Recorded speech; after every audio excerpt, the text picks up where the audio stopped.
voudrais vous remercier de vos témoignages, parce que l'idée c'est que finalement on arrive à faire remonter ça plus haut, donc au niveau des ligues Île-de-France, et puis pourquoi pas au niveau encore au-dessus. L'idée, ça serait peut-être aussi de se dire, pour nous, on a eu un public particulier, avec pour la majorité d'entre vous une expérience qui était assez limitée parce que début de formation, etc. D'aller aussi rencontrer des enseignants qui seraient en poste depuis 10-15 ans, parce qu'il y aurait sûrement des choses qui seraient intéressantes aussi à faire sortir, de façon à avoir une vision assez globale du métier et pouvoir faire évoluer les choses, faire bouger les choses. Ça bouge, hein, un peu plutôt dans le bon sens, mais voilà, je pense qu'il faut vraiment continuer. Alors, il y a des choses communes qui sortent des trois groupes, il y en a d'autres qui sont un petit peu plus différentes. On va en faire une synthèse et puis on vous communiquera évidemment cette synthèse par mail, d'accord. Il est bien logique que vous ayez ces informations-là. Voilà, est-ce que vous avez quelque chose à rajouter, Patrice? Le fait qu'on s'est retrouvé ce matin, c'est un ensemble de réflexions menées par les CTR de France, quelques présidents de ligue. Ils sont tous au courant qu'on est là ce matin.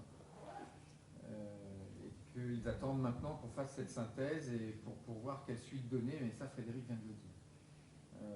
Comme quoi il y a une prise de conscience qui se fait, parce que quand je parle de président de ligue en Île-de-France, il y a une femme sur 8, et en CTR, il y en a plus.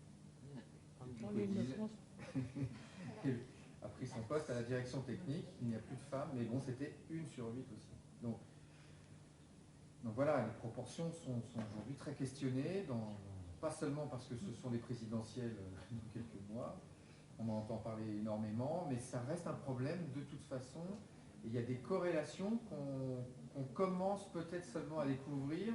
Et voilà, moi j'étais content de travailler là ce matin parce que c'est, je pense, le début. Voilà, le début de quelque chose et qui donne envie de continuer, d'aller un peu plus loin.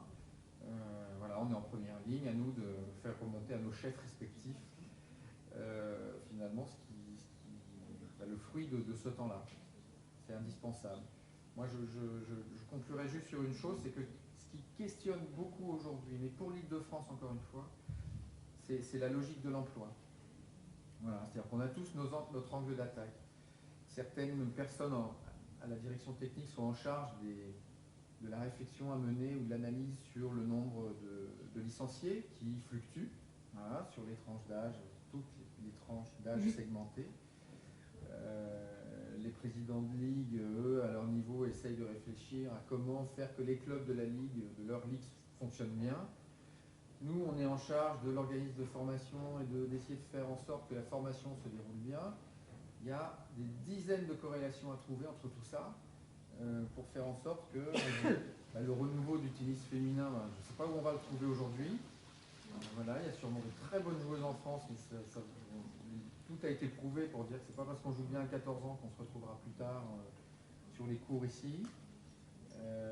Donc il y a un travail en profondeur et je pense, moi ma conviction, alors c'est une conviction personnelle, c'est que on aura plus de joueuses s'il y a plus d'enseignantes qui font plus de choses.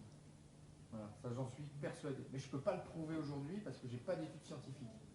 Je n'ai rien qui puisse me dire, voilà, on a fait quelque chose, on est allé au bout d'un raisonnement. Donc là, c'est la première étape aujourd'hui. Et donc j'espère qu'on pourra aller plus loin avec le feu vert de tout le monde, parce que voilà qu'on l'obtienne. Voilà. Donc merci pour vos contributions. Merci beaucoup. Voilà. Merci. À bientôt. Bonne journée.